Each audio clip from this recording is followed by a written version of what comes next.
Mešihat islamske zajednice Sandžaka koji je osnovan 30. oktobra 1993. godine. Na čelu Mešihata je predsjednik Mešihata Muamer Efendija Zukorlić, koji je ujedno i obavlja versku vrhovnu funkciju kao muftija sandžački. Mešihat pokriva medžlise na području Sandžaka i to opštine Novi Pazar, Tutin, Sjenica, Priboj, Bijelo Polje, Nova Varoš, Rožaje, Prijepolje, Petnica. U okviru Mešihata ima oko 120 džamija.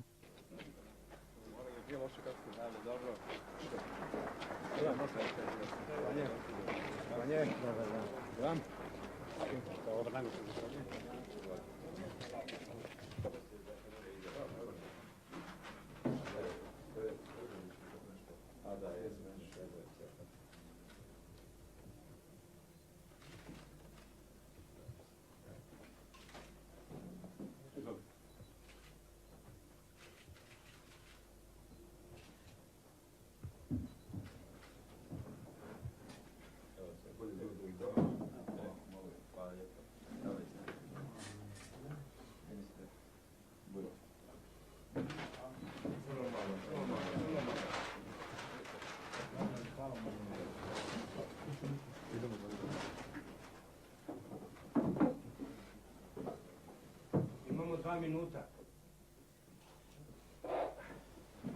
Dobro nam došli Vlade poslije 9 godina koji pravi posjetu islamskoj zajednici na ovome nivou. Želimo vjerovati da je to značajan korak za islamsku zajednicu prije svega, a i za odnose islamske zajednice i države.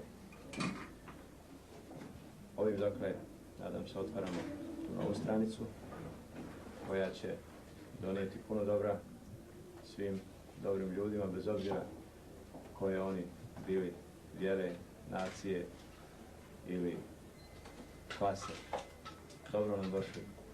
Ja se sećam naše dobre saradnje oko uvođenja vjeronauke u škole i ono što sam tada primetio i što je možda još važnije nego odnos između verskih zajednica i države je da između samih verskih zajednica postoji jedan odnos sve većeg poverenja, što znači da je vernicima prepušteno da po merilima neke svoje ljudske mere da međusobno komuniciraju, da znači verske zajednice nisu faktori koji koče to, koji to remete i da ljudi mogu sada mirno da se druže, da žive svoje živote, da traže svoju sreću, a da su verske zajednice tu da ih upućuju na neke trajnije vrednosti, na neke temelje, na nešto što je malo više nego što je dnevni život, ali da se baš ne mešaju u dnevni život kao što je to bio slučaj prošlosti, što nije bilo dobro praktično skoro ni za koga.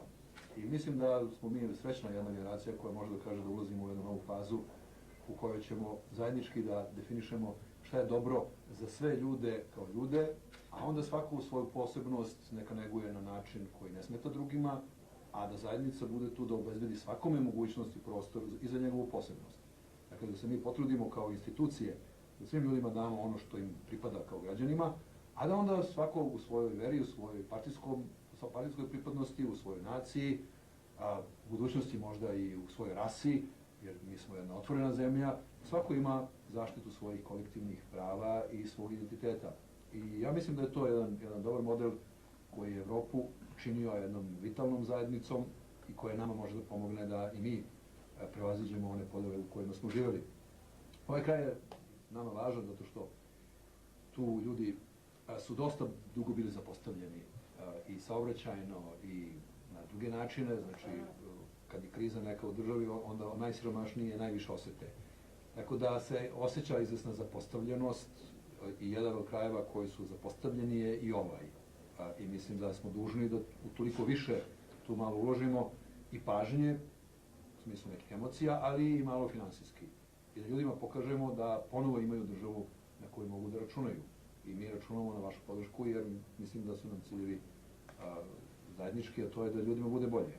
I da žive od svoga rada, da uživaju u svom životu i da imaju vremena i da se posvete i duhovnim stvarima. Jer ako moraju svaki dan da se bore za preživljavanje, onda nisu baš ni najbolji vernici. Ako imaju mogućnost da posvete jedan deo svog života ili dana meditaciji, razmišljanju o nekim višim ciljevima, onda mislim da je to dobro i za naše verske zajednice.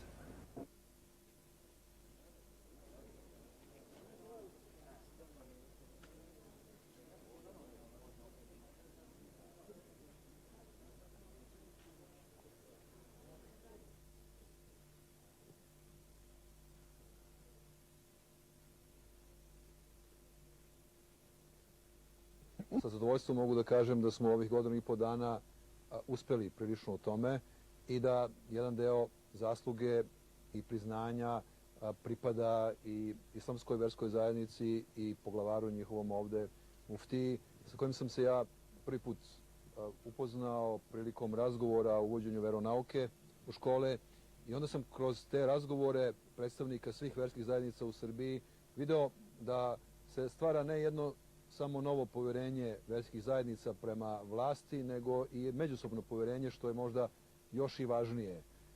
I to nije bilo jedno trenutno ili privremeno stanje, to je bio jedan trend, jedan proces koji se nastavlja. I jako je važno u ovom prostoru koji je mnoga stradanja doživeo zbog sukoba na verskoj, na etničkoj, na ideološkoj osnovi, da na ovom prostoru budemo svesni tog eksplozivnog potencijala koji se sastoji u našim verama i religijama brojnim na ovom prostoru i da pokušamo da to na jedan pametan način spustimo na zemlju, da postavimo zajedničke ciljeve koji su u interesu svih građana, bilo koje vere oni bili, i da kao institucije sarađujemo na ostvarenju tih ciljeva.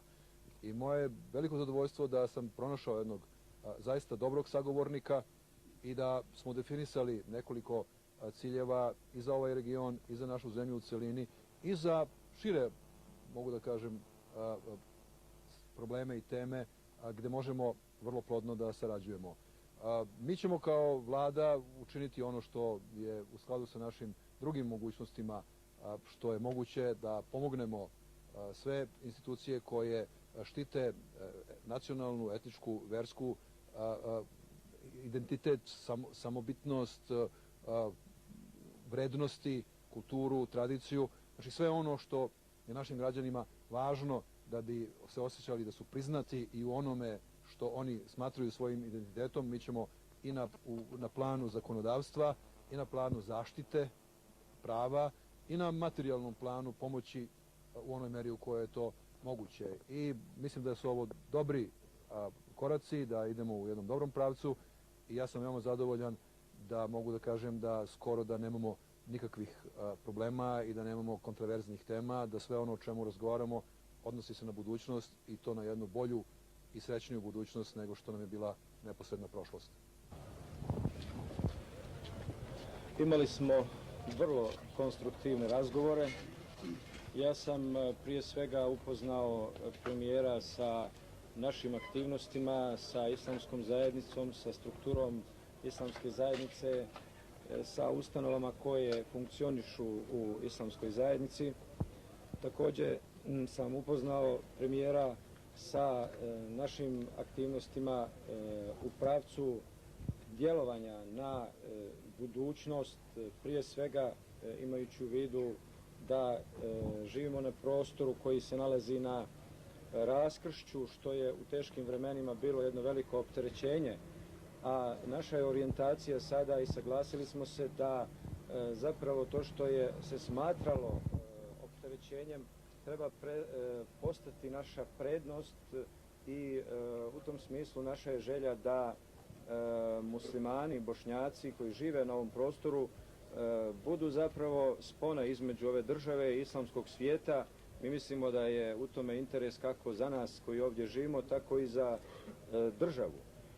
Također smo poseban značaj posvetili i razgovoru u vezi sa osnivanjem univerziteta u Novom Pazaru, pri čemu sam također dobio punu podršku premijera i saglasili smo se da zapravo, kako sam već čuo od premijera da je i potvrdio, da ovom kraju trebaju konkretne stvari, konkretni rezultati, čime će se sigurno vratiti povjerenje ljudima, gdje će ljudi konačno doživjeti ovu državu kao svoju. Naravno, ja sam istakao izvjesne probleme koje imamo u smislu prisustva islamske zajednice na medijima, prije svega na državnoj televiziji. Također su tu još neki drugi problemi u programima škola u smislu predstavljanja islama. Naravno, tu su još neka pitanja koja se tiču vjerskih prava u vojsci i drugim državnim ustanovama. uglavnom smo se saglasili da su to pitanja kojima treba maksimalno ozbiljno prići. Također smo se složili da je zapravo koncept uvođenja vjeronauke bio taj koji je pokazao da i u tim vremenima koja su smatrana teškim, gdje je bilo povjerenje među religijama i nacijama poljuljano, da je moguće ostvariti rezultate. Naravno, ti rezultati kad je u pitanju vjeronauka su zapravo pokazali da tamo gdje se postigne potpuna saglasnost između vjerskih zajednica, odnosno crkava i države, onda koliki god bili problemi i kakve god bile prepreke na putu, apsolutno one postaju beznačajne i lako se rješavaju.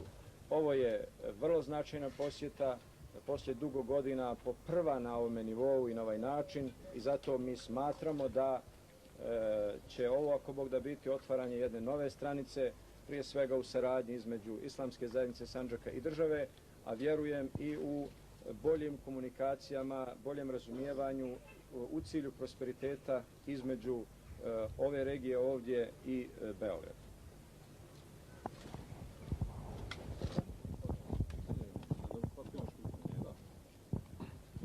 Gospodine predsjedniče, ali imali Slobodna Evropa, saznali smo da ćete danas tribinu držati na otvorenom. Da li je to tačno? Da li znate nešto to je?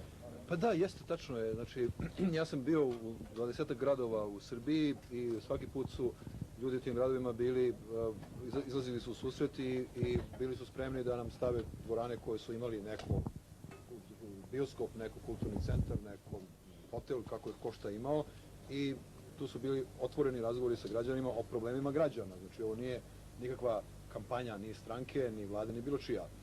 Ja sam saznao danas da bi trebalo vlada da plati, još sam sinoć čuo, ne znam, 300.000 dinara, danas 150.000 dinara, da postoji neka kotizacija za televizijske ekipe da bi ušli u tu dvoranu. To ja, ovako, među nama rečeno, smatram reketom. I ja ne plaćam reket nigde. Ili odustanem od nečega, ili nađem neki drugi način koji je za mene jednostavniji. Znači, održat ćemo taj sastanak sa građanima na nekom drugom mestu. Pravo je svakoga ko raspolaže nečim da traži određenu nadoknadu, pravo je onoga kome se to ne sviđa da izabere neki drugi način. Pošto ja koristim svoje pravo, mi ćemo izabrati neki drugi prostor bez ljutnje. Nemam ja tu nikakav lični odnos prema tome. Ovo je grad gdje se trguje, ja to volim, pa sada neko je nekom nešto ponudio, nije prodao, u redu je, možda će drugi put da budu uslovi povoljniji. Hvala. U budućoj regionalizaciji Srbije planirali ste da ovo bude jedan poseban region i kako će se on zvaći? Da li će biti Sandžak ili Raška oblast ili kako je? Pa ja mogu da vam kažem moje lično mišljenje, mada je taj proces, kako kažem, u toku i on će neki svoj rezultat imati u dogledno vreme i vidjet ćemo šta će da bude neki kompromis. Moje lično mišljenje je da lokalna zajednica treba da dobije veći stepen autonomije, pre svega finansijske, a to znači opština. Mislim da je jedno dosta pogrešno usmerenje da mi u Srbiji pravimo sada administrativne celine koje bi mogle da budu podsticaje za stvaranje nekih lokalnih političkih elita sa nekim svojim vladama, pretpostavljam i nekim ambasadama, pretpostavljam i nekim budžetima i pretpostavljam da bismo narednih 10 ili 20 godina trebalo da potrošimo u tome da sad svaki taj region koji je predviđen napravi sve svoje institucije i organe, a sve na račun građana koji to treba svojim porezima da plaćaju. Evo sam ja dosta skeptičan prema toj ideji i ja lično mislim da je važno da ljudima tamo gdje žive, gdje rade, da im se da mogućnost da raspolažu svojim novcem i da postoji vlada koja je naravno pod demokratskom kontrolom, koja onaj ostatak koji u nekim siromašnim krajevima ljudi ne mogu da prikupe sami, da onda ona im pomogne i izvrši neku solidarnu preraspodelu novca. Da paralelno sa tim što manje nadležnosti treba da ima država, pre svega u ekonomiji. I sve to bude ono što mogu da radi tržište i privatno, kompanije to treba da rade. I time se praktično pitanje raspolaganja nekim resursima sve više smanjuje, jer ako govorimo o državi pre 10 godina, o državi danas i o državi za 10 godina, ići ćemo u tom pravcu da će država sve manje odlučivati o životu ljudi i samo stvarati okvir zakona i institucija unutar koga će ljudi da odlučuju sami o svojim poslovima. I ako idemo u tom pravcu, mislim da bi bilo prilično kontradiktorno da sada stvaramo neke nove institucije i neki novi etatizam. Za mene je ovo jedan region. Za za mene su region Istočna Srbija, Zapadna Srbija. Ja nisam ekspert za granice i nikad nisam bio i ne želim da budem.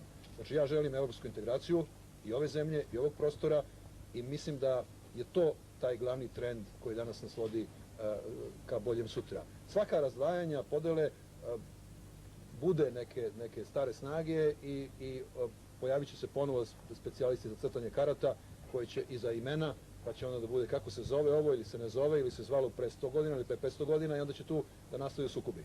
Ja sam za to da ekonomija bude glavna stvar, da damo ljudima da se bave ekonomijom, da se država što manje tu pojavljuje kao privrednik, kao neko ko ima monopol, da idemo u integracije i da se što manje bavimo prošlošću, jer imamo nameru da ostatak našeg života provedemo ipak u budućnosti. To je moja pozicija, ja ću je zastupati u raspravama o Ustavu i vidjet ćemo ko će imati većinu. Može, postavite neko pitanje. Prvo vama. Ovako, gospodine Đinđiću, vi ste nedavno bili u Americi i saradnja je ocenjena uzlaznom linijom. Međutim, juče je stigao taj Bushov ukaz, da li je to malo kontradiktorno i šta nam vi možete više reći o tome? Pa nije, radi se o tome da je doneta odluka da naša sredstva budu odmrznuta. Posljedica te odluke bi bila da budu odmrznuta sva sredstva. Bush je potvrdio jednu odluku kojom se zamrzavaju sredstva Miloševića i njegovih najbližih saradnika, da ona ne budu obuhvaćena tim generalnim odmrzavanjem sredstava. Oni smatraju da je to u ovom trenutku bitno, jer ti postupci dokazivanja ko je šta, gde uradio, još nisu završeni. Za nas to nije bitno. Znači, to nije ni državno pitanje, ni ekonomsko pitanje, nego je lično pitanje jednog određenog broja ljudi. I to je pravo svake države da određeni broj pojedinaca proglasi nepoželjnim osobama, da im ne dozvoli da dobiju vizu i da njihove račune, ako nalaze se na teritoriji te zemlje, zamrzne. Ali to nema nikakve veze sa odnosom države sa državom, ti odnosi su dobri, mi smo dobili taj sertifikat koji je zakon u Kongresu i koji ima sasvim određene posljedice koje se već sada primenjuju. Tako da to nije ništa novo i to je samo, znači, posljedica toga što su ta sredstva odmrznuta, da se jedan deo toga izuzme i taj deo se odnosi samo na pripadnike bivšeg režima iz razloga s kojima se mi ne bavimo. Naprosto mi nismo zainteresovani sada za sudbinu 10 ili 20 ljudi, to je s njihovih računa. Za njihovu sudbinu možda jesmo, ali za njihove račune manje. Još jedno pitanje u vas. Savjetni ministar Rasim Ljajić pokrenuo je pitanje odvojene hrane za muslimane, znači u kasarnama. Koliko ćete vi kao vjernik, ne kao premijer, podržati tu akciju? Pa ja moram da priznam da ja nisam aktivni vjernik i ne bih se mogu pohvaliti postovima i tim raznim stvarima, ali poštujem to i uvažavam. I mislim da treba da sednemo i to kao temu postavimo, i temu za sve verske zajednice. Znači, postoji nešto što je post, postoji nešto što su verski običaji kod islamske zajednice, postoji nešto što je u jevrejskoj verskoj zajednici i da na nivou vojske i domova, studentskih i drugih institucija imamo odgovor na ta pitanja. Znači, ako naši građani imaju svoje određene potrebe, mi kao servis građana smo dužni da imamo odgovor na to. Bilo kakav taj odgovor da bude, da je moguće, da nije moguće, ali najgore je ako to ignorišemo. Tako da ja mislim da to jeste tema, znači za sva mesta gde se ljudi u većem broju skupljaju na duži rok, kao što je vojska, kao što su studentski domovi, kao što su razne vrste hotela, da vidimo da li mi možemo našim građanima da izađemo u susret i da im ponudimo ono što odgovara njihovim potrebama. I ja se slažem s tim da to treba da bude vrlo brzo tema na dnevnom redu i da to sigurno neće biti kontroverzno u našoj zemlji, jer to odgovara nekim standardima zaštite kolektivnih prava. Rekli ste vezi pravaca razvoja Sandžaka, konkretno ove regije. Kako vlada to konkretno vidi, pre svega pitanje kapitalnije recimo? Pa evo ja sam bio ovde pre nekoliko meseci i nekoliko stvari smo se tu dogovorili i nekoliko stvari je umeđu vremenu urađeno. To nije nešto spektakularno, ali je više nego u proteklih 10 ili 20 godina. Znači, rekli su mi da je problem telefonija, postavljene su neke centrale i sada ima 11.500 novih priključaka i znači u Novom Pazaru je, koliko sam obavešten, moguće sada dobiti telefonski priključak, što pre nekoliko meseci nije bilo moguće. Rekli su mi da bi trgovački sud bilo praktično da bude ovde, da ne bi ljudi morali da idu u Kraljevo, da svoje sporove rešavaju. Doneta je odluka na vladi da trgovački sud bude, da ima svoju filijalu ovde i to će u narednih nekoliko dana biti ostvarena ta odluka kroz administraciju. Rečeno mi je da bi bilo dobro da Privredna komora ima svoje sedište ovde. Dogovorili smo se, pošto sa Privrednom komorom Kraljeva ima malo teškoća u komunikaciji, Privredna komora Srbije je donela odluku da će ona osnovati Privrednu komoru u Novom Pazaru. Carina takođe. Znači, postepeno, posle godinu i po dana dođenja sistema u red u nekim osnovnim, kako da kažem, tim delovima, postepeno možemo da se posvetimo i nekim malo suptilnim stvarima kao što je ta decentralizacija u suštinskom smislu. Sad smo obišli gore jedan deo Pešterske visoravni gde se pravi jedan put. Seljaci su mi rekli 10 godina nije bager zaorao tamo, sada će biti napravljen put koji će omogućiti ljudima da prolaze i da svoje proizvode nose na tržište. Mi smo prošle godine oko 45 miliona dinara iz Fonda za razvoj uložili za kreditiranje malih i srednjih preduzeća, pre svega malih. Ove godine, samo sada, 4 meseca je 100 miliona. Imamo zahteve za 250 miliona ukupno. Pokušat ćemo da do kraja godine većinu tih zahteva uvažimo. Što znači, ako, kažemo, na nivou oko 200 miliona budemo imali date kredite, to će biti 4 puta više nego prošle godine. Znači, kreću se stvari, imamo određene projekte sa privatizacijom nekih društvenih preduzeća koje sad subvencionišemo da bi se pripremila za privatizaciju. Znači, mislimo da je ovde važno održati primarnu proizvodnju. Ovo je jedan vrlo dinamičan kraj, preduzetnički kraj, ali sa dosta siromašnim zaleđem. U okviru turneje Vlade Republike Srbije Srbija na dobrom putu, republički premijer Zoran Đinđić sastao se u hotelu Tadž u 15 časova sa svojim